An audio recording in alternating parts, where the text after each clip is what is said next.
सारी जिम्मेदारी बहू की ही क्यों। हमारे पड़ोस में रहने वाली अंजलि आंटी बाथरूम में फिसलकर गिर गई थी। डॉक्टर ने आंटी को 2 महीने कंप्लीट बेड रेस्ट करने के लिए कहा। आंटी की 2 बेटियां और 1 बेटा है। आंटी के तीनों बच्चों की शादी हो चुकी है। आंटी के बेटा बहू दोनों ही सरकारी नौकरी करते हैं और दोनों की दूसरे शहर में पोस्टिंग है। आंटी की बेटियां भी अलग अलग शहरों में रहती हैं। यहाँ आंटी और अंकल दोनों रहते हैं। आंटी की बहू भी काफ़ी समझदार और सुलझी हुई है। आंटी के मुंह से कभी उनकी बहू की बुराई भी नहीं सुनी है। मैं आंटी से मिलने और किसी भी प्रकार की मदद की ज़रूरत हो ऐसा पूछने के लिए गई थी। आंटी की बेटी नंदिनी ने दरवाज़ा खोला। आंटी की ननद भी आई हुई थी। आंटी की ननद ने आंटी से कहा, भाभी आप तो अपनी बहू की तारीफ करते नहीं थकती थी। देखो वो महारानी तो यह भी नहीं कि 2 महीने आपके पास रह जाती। 2 महीने की छुट्टी ले लेती तो क्या हो जाता। कम से कम नन्ही बेटी को तो अपने घर गृहस्थी छोड़कर नहीं आना पड़ता। लेकिन आजकल की लड़कियों से सम्मान और सेवा की उम्मीद करना व्यर्थ ही है। वैसे भी ज़्यादातर रिश्तेदारों को कई बार यह खलने लग जाता है कि सास बहू में इतनी बनती क्यों है। इस घर के बर्तनों के खनकने की आवाज़ बाहर क्यों नहीं सुनाई देती। कुछ फूट डालो और राज करो कि अंग्रेज़ों की नीति के समर्थक भी होते हैं। आंटी ने कहा, नंदिनी और नमिता की तो मैं माँ हूँ। इन पर तो मेरा पूरा अधिकार है। इनको पाला और पोसा है। जब हम बेटे बेटियों में फ़र्क नहीं करने की बात करते हैं, बेटे और बेटी को समान अधिकार देने की बात करते हैं, तो कर्तव्य भी समान होने चाहिए। मैं आंटी की बात ध्यान से सुन रही थी।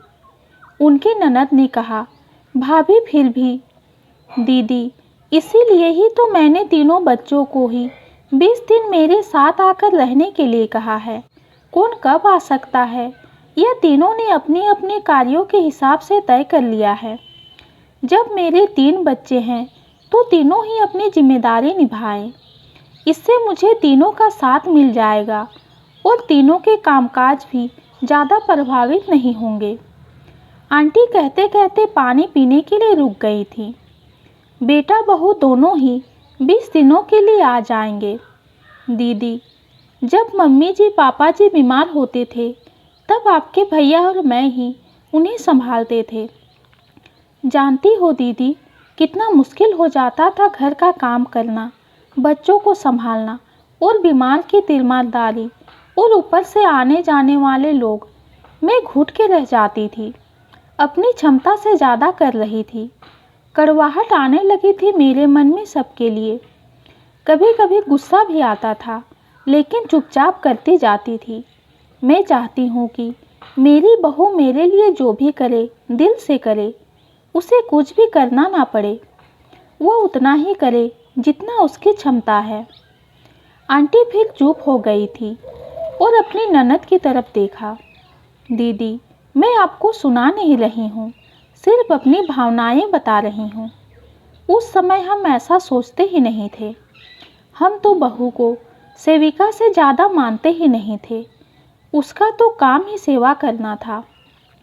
आपने भी वही सब सहा है और किया है जो मैंने सहा और किया।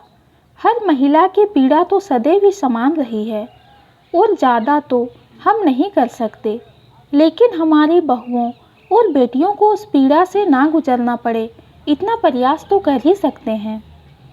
जो बदलाव हम समाज में देखना चाहते हैं उसकी शुरुआत पहले खुद से ही करनी पड़ेगी। हाँ भाभी आप सही कह रही हो। सारी जिम्मेदारी बहू की ही क्यों। सब अगर मिलजुल कर निभाएंगे तो खुशी खुशी निभाएंगे। मैं आंटी की सोच और समझदारी के सामने नतमस्तक थी। ये छोटी सी कहानी आपको कैसी लगी कमेंट में ज़रूर बताइए। कहानी पसंद आती है तो चैनल को लाइक और सब्सक्राइब कीजिए। कहानी सुनने के लिए आपका बहुत बहुत धन्यवाद।